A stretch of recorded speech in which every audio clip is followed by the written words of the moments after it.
What's the club? Georgetown High School. I go to Creekside Christian Academy.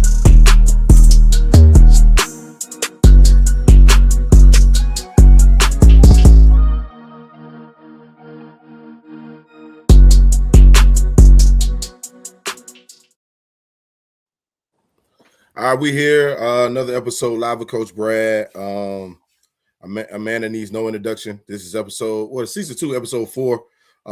Coach Welsh of Decatur High School. I'll just let him kind of introduce himself and go from that point. Yeah, Coach Rory Welsh. I'm the head boys basketball coach at Decatur High School. My second season at Decatur, my 21st year in GHSA hoops, in a couple different districts. And hey, man, just happy to be here. Man, my first question to you, man. I mean, we've been knowing each other for a very long time, right? Yeah, sure. 21 years, bro. Yeah. How do you how do you get yourself prepared? You know what I'm saying? Like, because you see so many different cycles. Like, what's that like after year 10? You know what I'm saying? Oh man, after year 10, you're still figuring it out. First off, you ain't never done learning. You never mastered the craft. That's not ever happening to anybody in any sport. But as a coach, you really got to be calibrated about, how you want to run your program, what you're going to hold, your standards, what you're going to hold your guys to in terms of your standards for your program. But then also really being methodical about planning out the different phases of the season. I kind of have a motto of chopping it up into about 4 or 5 different quarters, and that makes the season. You got like the preseason stuff with skill work, and then you get into preseason part 2 with more conditioning and skill work and open gyms. And then you get to the regular season. And you hump through that, then you get to the postseason, which is the most important part, with your region tournaments and your state playoffs. And once you conclude that, you get a little bit of a downtime in the spring when guys are jumping back into AAU. But then we're in the summer. Now we're in the summer. We get 4 weeks in June. We get 4 weeks in June. So, Rome wasn't built in a day. Really just planning out, how you want those different parts of the season to look. And taking your time with it, bro. Taking your time with it. I ain't no fly, jump the gun and, fly by night. I like to plan it out the right way. I want things to be a certain way. And so, yeah, man, it goes by quick. It goes by quick. I tell you that much. I had always kind of envisioned myself having a long career coaching, but you get to this point, it's like, this thing went by quick. Yeah. And what I've noticed with your career too as well, like outside of your leadership, right? And basically everything that you said right there was just, you being detailed and cerebral about understanding what leadership qualities look like and then coming up with a process with it, right? I think that would be safe to say. But like you've had a trend of building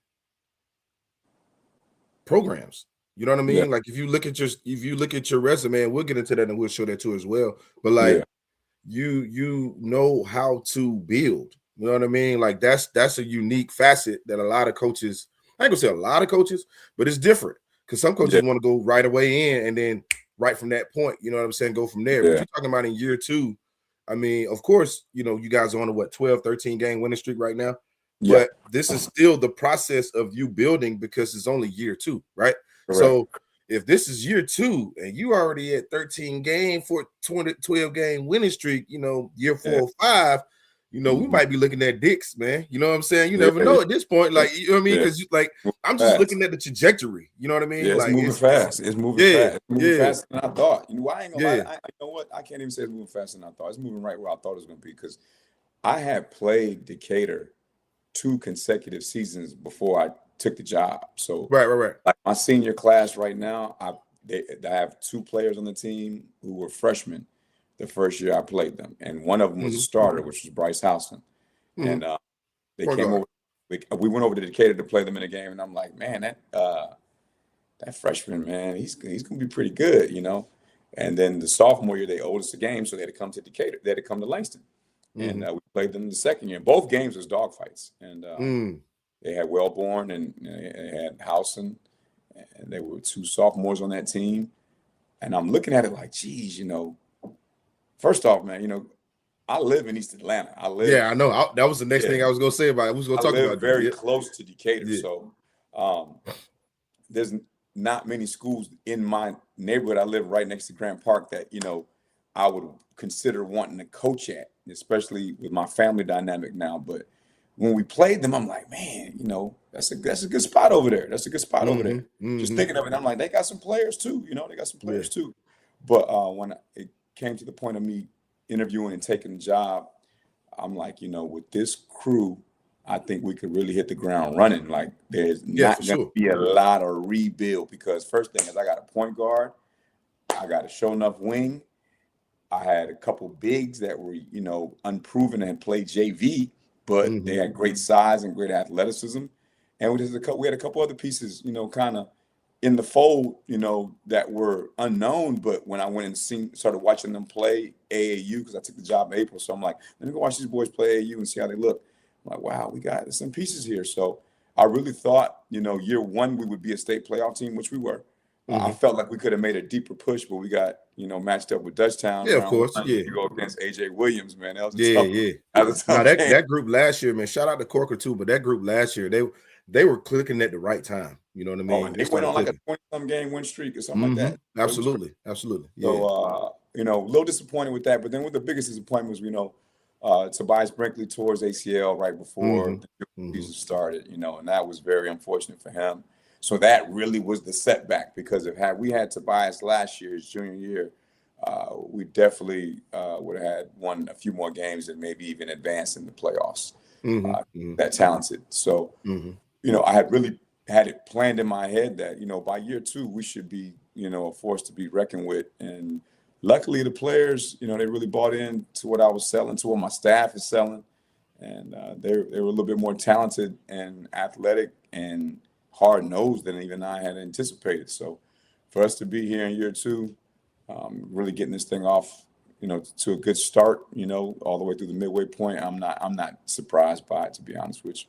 Oh, okay. Yeah, no, I got you. Yeah. And my first glimpse and of course we talked about it, prior to, you getting the job, all that stuff, and just the commute and, you know what I mean? Just the lifestyle that you would have there. And we were talking about the daycare for your kids, you know what I'm saying? Like, everything just kind of, it was a full circle moment, but yeah, lined up. But, like, my first glimpse of really what, because I never seen Decatur play before then, you know what I mean? Yeah. And I seen Decatur, that was in June, you know what I mean? I seen them in June in live period, and I seen that, I was like, oh. Yeah.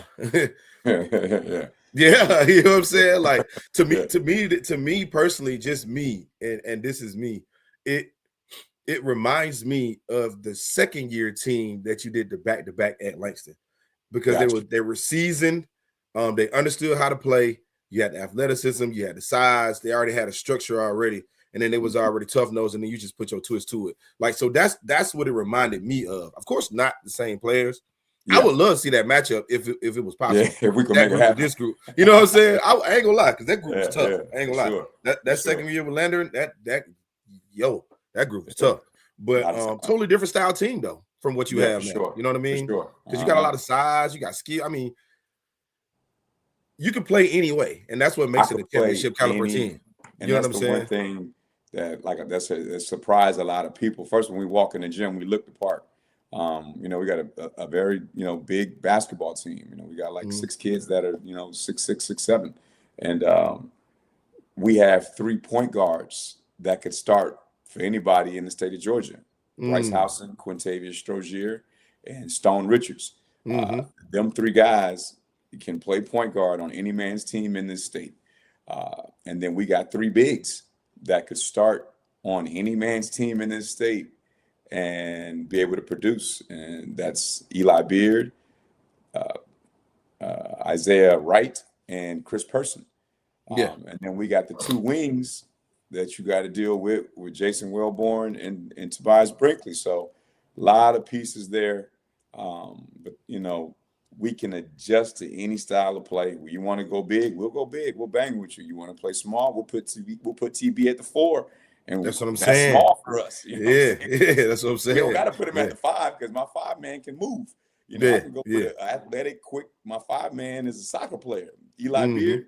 So he just committed to Oglethorpe. He's gonna play basketball and soccer. Oh, that's cool. He's a 6'7" midfielder. He looks like a unicorn. No, he really got good feet. Yeah, he got good feet. He's got great feet. Yeah, he can run. And he's tough as nails. So you want to play small, don't get tired. Smaller, you ain't gonna beat him up and down the floor. You know, and he's gonna challenge everything at the rim. So we can play a lot of different ways with the personnel. And the biggest thing is these boys just play hard for no reason. You know, they play. Of course, we don't have to really be on them about motor. Like they got something to prove, and that makes the job easy. No, 100%, man. And you hit some key points, man. Let's kind of show some of this resume a little bit, man. Let's go ahead and let's get to it. You know what I mean? 21 years overall, 7 years is I think it was the head coach, associate head coach upon Coach Francis. A lot of people don't know. One of the GOATs. I mean, they do know. I'll take that away. Legend. They do know. Legend. I remember when I first started, getting into coaching basketball. He was one of the guys because him and Jay Livingston, which was my high school coach, New York guys that are extremely close. You know what I'm saying? And I remember him bringing his squads over to Morrow High School, and I got a chance to talk to him. I mean, solid dude. Indeed. Mentor. Still to this day. I talked to Rick today. For real?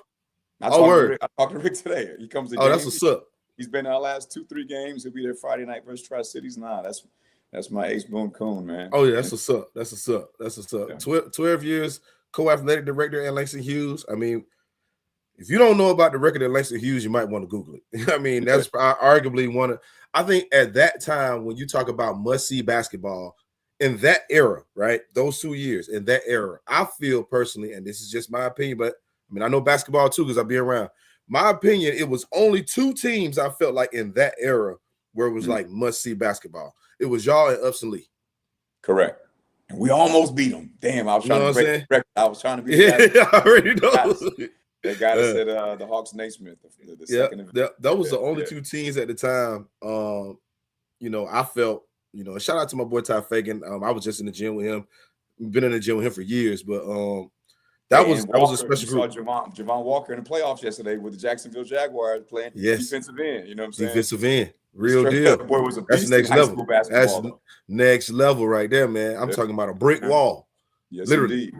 Indeed. And athletic. Yeah. That's crazy, man. And second year at Decatur, we just talked about that. GBCA vice president, which is,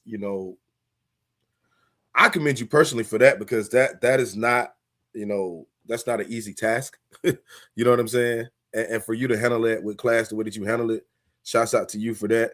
You spearheaded and wrote the GHSA 35-second shot clock rule. Yeah. I knew this, but yeah. That's major. I'll be real. That's outside of me producing my 3 beautiful children I got in this world. I ain't gonna lie, man. That right there, that's major accomplishment, man. Because listen, from the top of the state to the bottom of the state, and I had some good help with that with my dudes from GBCA who helped me, on the backside of it. But I got to shout out another brother, man, Coach Willie Cannon, who was my co-athletic director with me at Langston Hughes. He was our former head football coach, and we both became AD at the same time at Langston, and we did it together. But that brother gave me every piece of support I needed to make that thing happen. It was never a question. If I needed to go buy some shot clocks, he said, write the check, coach, just go do it, so. Oh, that's love. Believing in the vision. There. That's love. Yeah, he had the vision. He saw what it could be. And that brother really helped me make it come to life, man. So big shout out to Coach Willie Cannon for that. And again, let me reiterate that. Like that you wrote and spearheaded. Like, I mean, yeah, that's 2 different tasks. Yeah. Yeah. You know what I'm saying? That's not the same. Yeah. I had to go down there. That's what I'm saying. I had to go down to Thomaston 3 times. I went down there 3 times, brother. 3 35 times. second shot clock rule, and this proposal went up in 2020. Yeah. So, I mean, doing something like this, and basically you found your way to change the game of basketball in a state. Yeah. It was a big deal. And you know what it was? It was That's crazy. I kind of had it like in the back of my mind, like, yo, we need a shot clock. This is getting Yeah. ridiculous. And you start seeing footage from all over the country with people playing stall ball, literally holding the ball for 7 out of the 8 minutes of a quarter. For sure. But really what it was, I'm not even gonna lie, it got kind of petty. So the year after we won the state championship in 2017 and 2018. We played a team in 2018, and I'm not gonna front. We kind of put the beats on them, all right? Put a good whooping on them on a really good team. I'm not gonna say what team it was, but we beat a really good team. And they had a couple of Division I prospects on their team, and Landers and Tyrell just had their way. And so they were a highly ranked team in a higher classification than us. Long story short, I had to play that same team the very next year after we graduated, Chez and that crew. And man, we're playing this game. Same coach, they get up by like maybe 4 with, they got up by like, I remember it was like a 2-3 possession game. So they're up by like maybe 4 points in the third quarter. I'm talking about early in the third quarter, like maybe with the 6-minute mark of the third quarter, 6 minutes still on the third quarter clock. And this man stalled me out all the way to the stall him out, Debo. He stalled me out almost to the end of the third quarter. And I'm like, I know he want to beat me, and I know this team wants to win the game, but we came here to play the game, not to chase you around and play stall ball with a 4-point lead in the third quarter. In the third quarter, with a whole nother 8 minutes to go. It wasn't even the fourth quarter. It wasn't even the fourth quarter. So, that's crazy. Brad, after that game, I'll never forget. It was literally a couple weeks later, the NFHS, the National Federation of High Schools, started sending out questionnaires to high school coaches all over the country, and especially Georgia, asking about, do you want a shot clock? And so it was like a big questionnaire, 20-something questions. And once that came, I was like, you know what? What would it really take? Yeah, that's kind of like what put the bug in my ear. What would it really that's take? a spearhead moment. That's a spearhead moment. For sure. And so, it caught me at the right time when I was pissed off about it. And I started doing my research on what do you have to do and what that process looks like to make a rule change in the state of Georgia. I did my research with that. And once I kind of got that knowledge, I started, putting pen to paper and making it happen. So it was like a 3-year process, really almost 3-year process, start to finish, to get it done. But no doubt, man, it was a huge, huge deal. And you see how much it's improved the game now. It's changed Decatur High School. Decatur High School. I don't know your administration over there, anything like that, but you get a pioneer to come over there, to come into your environment and change that. At this point, he needs to retire from there, number one. That name got to be on the floor, big dog. You know what I'm saying? Championship or not, I don't care what you did after this. I don't care what your resume look like. At the end of the day, that right there deserves. Yeah. Look, it needs to be to the point where you put your name on the shot clock that's going into because nobody did it. Yeah, it was crazy. Nobody did it. Crazy. And then, okay, roughly. Now, you use the word roughly. 250 wins. I don't know what's rough about that, but yeah. I'm close to it. They're close to it. 200. Anything over 200 is like ain't nothing rough about that. You know what I'm saying? That's you did your thing, man. You know what I'm saying? 3-time region champ, 2-time state champ, 22 basketball signees. Speaking of the signees, I'm gonna show one too as well. 3-time region coach of the year, 2-time 6A coach of the year. Bro. I've been blessed with some good players, man. I will say that. I know people say, I think I'm a good basketball coach, or whatever. But man, them boys at Langston Hughes and this crew I inherited at Decatur, they can hoop. Let's be clear. Yeah, they can hoop. Yeah, my boys back in South Fulton, they took it dead serious. with the A lot of challenge. people don't even know you had Chuma, man. Like Chuma was there. Yeah, like we talking about a whole nother. Yeah, that was my first pro. Yeah, for sure. I mean, we had him from 8th grade, up until he was all state, sophomore, averaging 23 and 8 as a sophomore on a 21-win team, started him as a freshman. And just to see, still that's my guy to this day, till this day, I go watch him play. I saw him play twice last year. He's in Spain right now. But, just all those guys, man, Derek Cook, rest in peace, Khalil Cuffey. I had a point guard kid, definitely. Nelson, who was a little PG for me, man, in that class with Chuma and those guys. And then Ty Scott. I could go on and on and on and on, the PJ Carter, Tyrell, Tyrell, that's my heart right there, man. Jeez, man. Just he in Germany right now, man, Pro A. Yeah, in Germany. First year. Thing, man. I mean, all them dudes, man. I live and die with those guys all day, man. Live and die with those guys. Now we go circle it back around, right? So we just talked about that. We talked about your resume, talked about your past history of players, right? And this is perfect. I love the way that this conversation is going, and it leads right into this too as well. Yeah. You see this picture when you look at this group. Yeah. What's five things that come to your mind? Ah, man. First thing come to my mind is my assistant coaches first, man. Quandale Grimes. That's my dog. Man, those is two hard-working, dedicated coaches, man, that jumped on board with me on this thing. When I got the job, I literally made 2 calls, bro. It was 2. Of course, I begged my assistants at Langston to come with me, but just logistically and the years vested they had in Fulton County, they just couldn't make it work. And sometimes it just boils down to business. They couldn't do it. 100%. So I really, shout out to Chuck and Brett. Those are my aces, and all my other brothers that was, assistants with me during my tenure at Langston. Barado, Inman, all those guys. But once I knew I was gonna have to make a new staff, it's like, all right, I already had in my mind what direction I was going. And Grimes was a dude who was an assistant at North Atlanta. We were in the same region. I already kind of knew his pedigree a little bit. He was helping down, with Callaway at Mundy's Mill. He was in Clayco for a little bit, and then Southside dude. Yes, indeed. And then he came, went to North Atlanta, and I just seen kind of how he moved, and I'm like, things ever, if I ever need another new guy, I got my eye on that guy.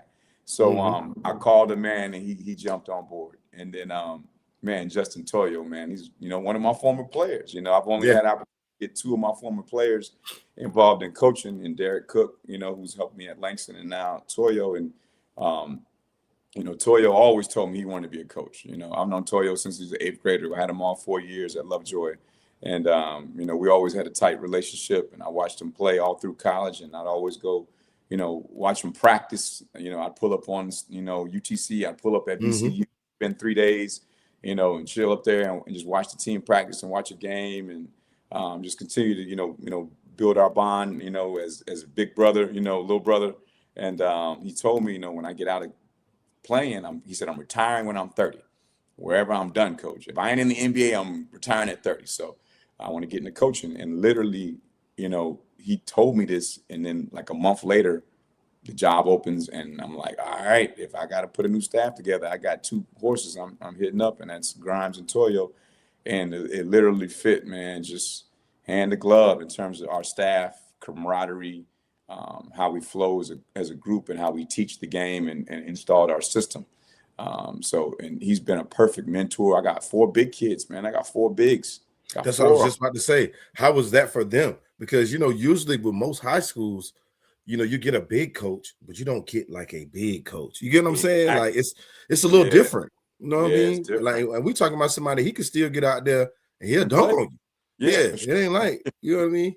He'll strap up now. You get on his nerves, he'll strap up. For sure. Yeah. I mean, he's probably gonna go to the Hall of Fame at University of Tennessee, Chattanooga, and in the SoCon.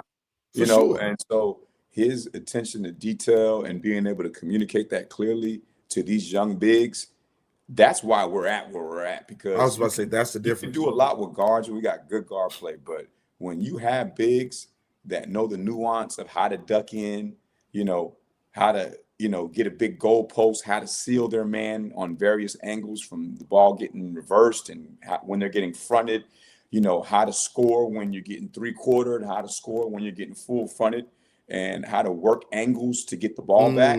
Oh, man, he's taught them the nuance of that. And that's why we're so that's the difference. Like a complete team, because we can dump it in there and let them boys go to work. You know, they know how to sprint to the dunker spot or the camp spot and get on that porch and go finish and get opposite of the ball. And it's because we on it behind every day about it. And you're only gonna get, especially when you go like as the head coach, I'm not a micromanager. That's not how I operate. I can't coach like a micromanager. I like to empower my staff to have ownership over different aspects of the program. And so that's how I ran it at Langston, and that's how I'm doing it here. So, you know, Toyo, he that the bigs, that's his wheelhouse. Grimes, the guards, that's his wheelhouse. And then we bring it all together and make it flow as a unit. But they're both of their abilities to communicate the game within my system and how I like us to play has been seamless, man. It's been seamless. So that's the first thing I take from the picture. The second thing I take from the picture is how we're all tight, and we've really tried to build family. You know, a lot of people say, "Yo, family on three," but we really believe it. Like, we got to trust one another. We got to be able to rely on one another, and we got to be able to talk to each other and correct one another. We can't be. We can't, you know, always have our guard up when our teammates trying to hold us accountable. We can't always be defensive when we're not playing well and one of our teammates is telling us we're not playing well. And so it took a while to get to that, because last year we kind of had, you know, a little bit of rough patch with them being able to hold each other accountable, because I told them when I first met them and got to know them that they were just too nice to each other. You know, y'all got to start holding each other accountable, man, because you can't have somebody making a mistake 4 or 5 times in a row and coach is the only one mad. Like, for sure, it ain't supposed to work like that. Nah, y'all the one playing, because when I played, I'd be mad as heck if somebody didn't turn the ball over 4 times and I'm running up and down, taking charge, playing defense, and you just throwing the ball around. So I can see the family atmosphere, you know, coming together right there. I can also see the individual personalities, because we got a good group of personalities, unique personalities. You know, that's the thing that sticks out to me, man, is, you know, just individually who they are as young men. And then, you know, I got my manager in there too. You know, we trying to mentor him. Yeah. That's my guy. You know what I'm saying?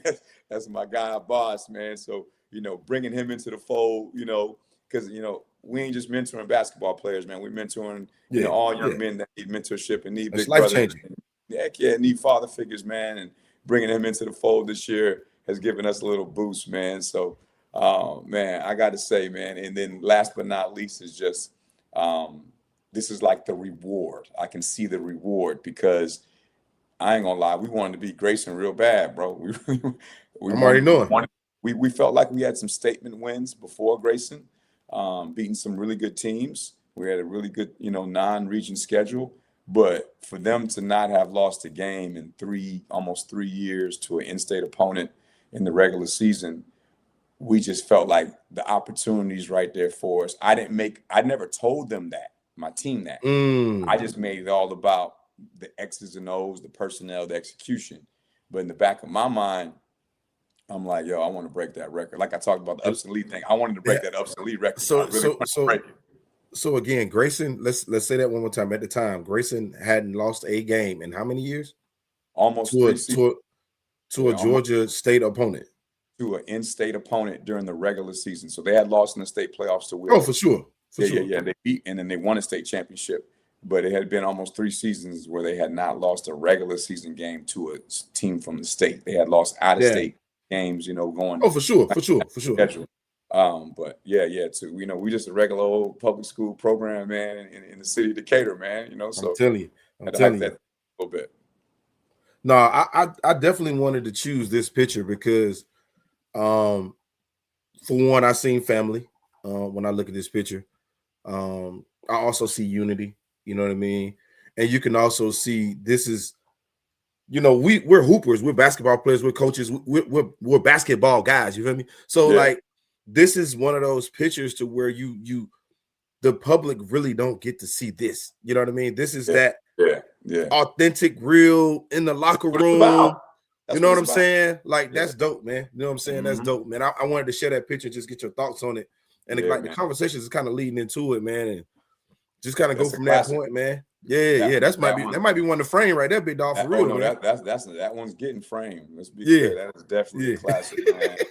Oh man, those that's my crew. You know, that's my new crew, man. My new crew. It's still hard for me. You know, I ain't gonna lie, man. And the guys, if you ask any of them boys, they used to be pissed off because for about the first 10 games of last season and in the summer league, my first summer with them, you know, when I'm breaking them down in the huddle, I'm like, yo, Panthers on 3, and I'm like, Panthers, man, they be like, what? yeah. Panthers on 3 for so like long, forever. But this is the Decatur Bulldogs. You know what I'm saying? This is the new chapter. And man, these dudes have owned it. They've owned it, man. I gotta give them credit. That's love. That's love. So I got a game I want to play with you, man. It's called This or That. This is one of the things that we do every episode with each coach or anybody we do. Got some different questions for you. Just kind of want to get your feedback. Go from that point. You ready? Let's do it. Yes, sir. I bet. All right, cool. Let's see where I want to start at, man. I'll start here. Which one you prefer? You got to do it. You got to. I mean, you need both, though. You need both. Oh man, you need both. I need a dude who's gonna play defense. You know, like his life depends on it, but he gotta be able to put the ball in the hole, because if all you can do is defend and you're not at least a somewhat serviceable offensive player, it's your handicap us on one side and your help us on the other. Oh, that's tough. Oh man, bro. I gotta say, and I hate to say this because I hope my players don't hear this, but I gotta go with the offensive guy. I gotta surround him with 4 dogs. Hey, you gotta build a wall with your defense.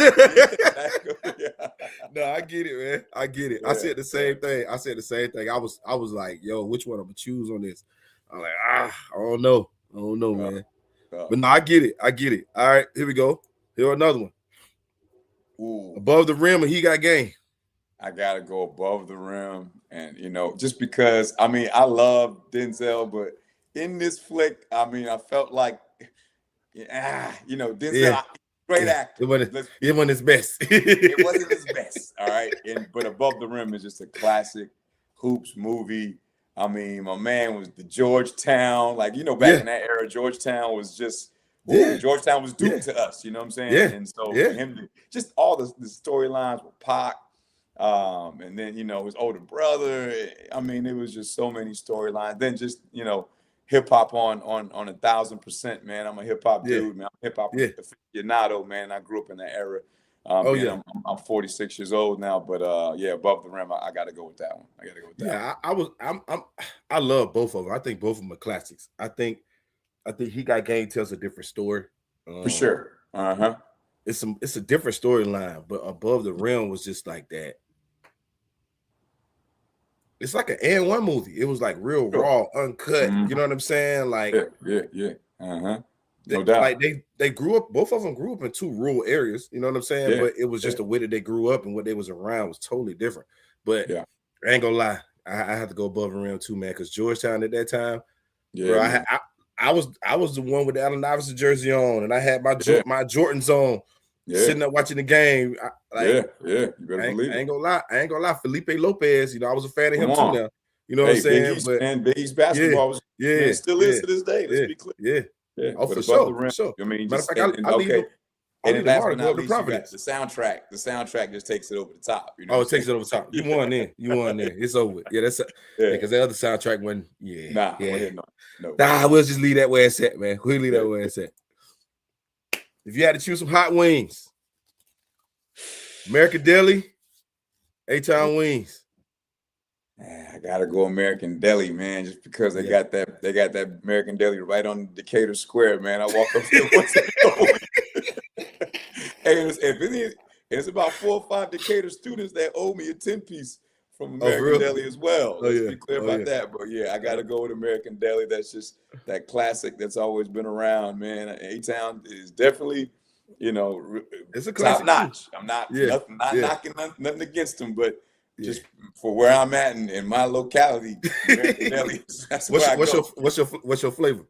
Oh man, I just give me hot, man. I'm either hot or I'm lemon Yeah. pepper wet. You know, Yeah. not Yeah. hard. Yeah. I need them well done. You know, I need them well Yeah. done. Oh, Yeah, you already got the order. yeah, that's it. That's it. Yeah. Some fries. I'm ready to rock and roll. Oh, that's what's up. That's what's up. All right, here we go. Here we go with another one. I think this is gonna be a little. I'm just gonna get your opinion on it. Championships or scholarships? What coach you want to be known for? Ooh, man. Dang, that's tough, bro. Ooh, I mean, it's both. I'm, and I tell people all the time, you know, I run a players first program. I'm always, you know, we put our guys first, man. As long as my guys play hard for me, bro. I'm always trying to, you know, help them get opportunities. I always want them looking. I want them looking like a Division I program with the gear. I want us to be sharp and clean. I want all the top of the line, you know. Oh yeah, the bells and whistles. We want Nike checks on everything. We want them to look good. You know, they play hard for me. But you know, we want them to get opportunities, you know, to play collegiately. And if I had to pick, I got to say, these boys got to go to school, man. If I want to be known for one or the other, because it's unique. Every situation is different.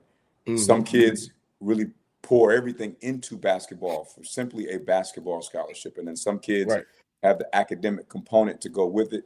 I've been blessed over my years at Langston Hughes and at Decatur to have both. You know, I really didn't have a bunch of knuckleheads at Langston trying to squeeze into college, like barely eligible. I mean, the boys did their work. I had a strong parent base who supported me when I had to hold boys to the fire, and to this day, you know, because I'm really big on that. I tell people all the time, there's a few things I don't do. I don't run no rehab program. Yeah. And I don't run no babysitting program. I'm trying to tell you. You got to do your work. You got to do what you're supposed to do. I cannot be trying to babysit you and keep eyes on you 24/7. And you got to do, you know, what you're supposed to do off the floor as well. But that scholarship piece, man, I want these kids to go to school. I love going to watch my former players play in college. I don't get the chance to do it as much as I want because they play when we play. And you better believe I'm catching them on ESPN Plus, though. You know, I'm always for sure. Yeah, hey man, I got that subscription every year for that one. I got that subscription every year. Watch my hoop alums, you know, get after it on the college level. But championships, man, that's why I work. I ain't gonna lie. That's why I want the scholarships. That's what I would prefer. But I work. I don't like to coach basketball for fun. I'd rather. You feel me? Yeah, I want to win. I want to win at a high level. And that's what makes it fun for me. So I'm still chasing number 3. And hey, man, just, you know, taking one step at a time to try to get there. Yeah, for sure. No, I mean, that's unique for a championship coach to say scholarships, right? Most championship coaches would be like, I want to win championships. We go, you know, the scholarships go come with it. You know, that's kind of the motto usually. Yeah. You know what I mean? When I ask that question. But also too, flip side is that you have some really good coaches out here that get their kids scholarships, but they don't have championships. So, you know what I'm saying? Shouts out to those coaches too as well. But I ain't gonna lie, man. You got to ring me, big dog. Yeah. You got to ring me, man. I was this close, man. I was this close, bro. Golly. Yeah. It's hard. Man, Odom. You remember Odom? They went to St. Francis? Yes, I do. I played them. I played them boys. I played St. Francis in the Hawks Naismith. One of them events. Yeah, I played them. DeJuan Odom, man. Dunking machine, man. Bro. Look, at the time he couldn't shoot to save his life, bro. Yeah, so, and this is when I was at Eagles Landing Christian, and we was strapped. We was loaded. You know what I'm saying? This was our year to win. I'm talking about we up 9, bro. We up 9. No, we was up 12. I'm sorry, we up 12. Third quarter. And we was like, the game plan was working, everything we did, you know, we wrote all it down. We, you know what I mean? You know, coach had his little paper in his back pocket, pulling it out. You know how I go. You know what I'm saying? Yeah, everything's rolling. And we was like, all right, we good.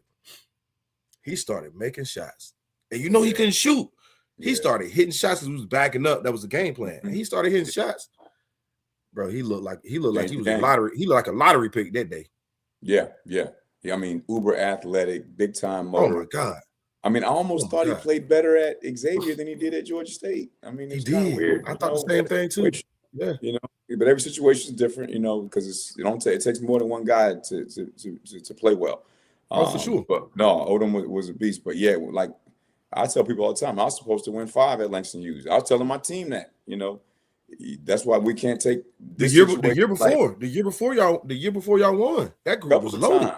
A couple of times, man. We had teams that I felt were strong enough to win it, but for one reason or another, it just didn't happen for us. So when you get a chance, you got to try to capture lightning in the bottle. Yeah, top on it.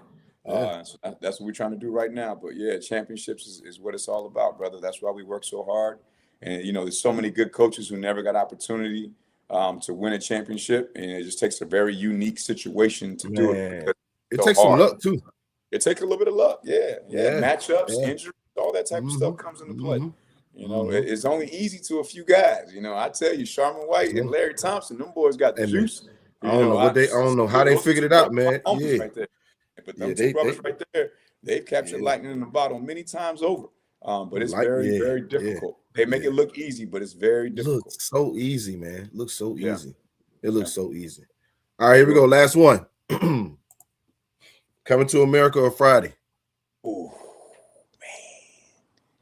Wow, that's tough. Oh, that's tough. Okay, more classic than this, bro. Man. Bro. Man, you got Chris Tucker, legend. Ice Cube, legend, of course. Man, you got Eddie Murphy, who's probably the greatest comedian of all time. Two totally different storylines, but just unique classics that you could watch 1,000 times over. I have both of these movies on DVD in my collection. Oh, for sure. If my son ain't running here and tear my stuff up, take my stuff and make it frisbees. But oh man, if I had to pick which one, I would say, especially now, because I'm a dad, I could probably pop in Coming to America more. Yeah, you're a little more safe that one. Friday with my 3-year-old, my 6-year-old, and my 8-year-old. Yeah, you go Friday. You go that way. Yeah. So I'm gonna go with Coming to America on this one. Yeah. Either way you can't go wrong. Yeah, either way you can't go wrong. Nah, because these two classics, two movies that was just for their time, nothing never seen before. You know what I'm saying? Like it was just, Nah, man, you got some dope answers though, man. Dope answers. Nah, that's cool though, man. Oh yeah, relate to all of it, brother. Can relate to all. I'm telling you, man. So nah, this pretty much is it with the show, man. I definitely think this is a real unique one. I think I got to know more about you too as well. We can probably go on another 4 hours talking about basketball in the state of Georgia. Sure. Just you know what I'm saying from that point. But if it's any people at your school, anything like that you want to shout out, the floor is yours. Oh, for sure. First off, man, I want to shout out just the whole basketball community here in Atlanta and the state of Georgia, from our high school coaches to our AAU coaches, to our rec league coaches, man, just on the boys side, on the girls side, the youth side, the amount of time that these coaches around this state pour into these kids to get their game right, to help develop them as young people, to put the state, on blast and really get this thing to be top 2, 3 in the nation with basketball talent. I salute all those coaches. I'm all about paying it forward, man, and I totally respect every last individual that helps teach this game to any young person at any phase of their career on any level. So I'll start with that. Then I'd like to start with my administration, at Decatur High School. Great administration. Mr. Rodney Thomas, my AD, Mr. Dwayne Spruill, my principal, they just have been all in with what we're trying to do there. My parents there, our families, man, they're just unbelievable in terms of what they are willing to do, because there's nothing they won't do to make sure our program is hitting on all cylinders. And last but not least, all my players and managers. We have a really strong group, really well-connected group, and trying to push it all the way down to the middle school and keep this thing going. My whole idea was to get the program and put it on steroids, man. So we just need 1 or 2 more injections, and I think we'll be there. Okay, that's dope. Well, this concludes episode 4, man. Again, man, I appreciate you. Best of luck this season. Definitely want to highlight what you guys been doing this year. I felt like this is my way of paying it forward too as well, because you could be on the phone doing anything with anybody right now, but you took that time out. So I'm appreciative of that. And yeah, man, this concludes episode 4 with Coach Welsh of Decatur High School. Appreciate you, Brad. Peace to you, brother. Sir. All right.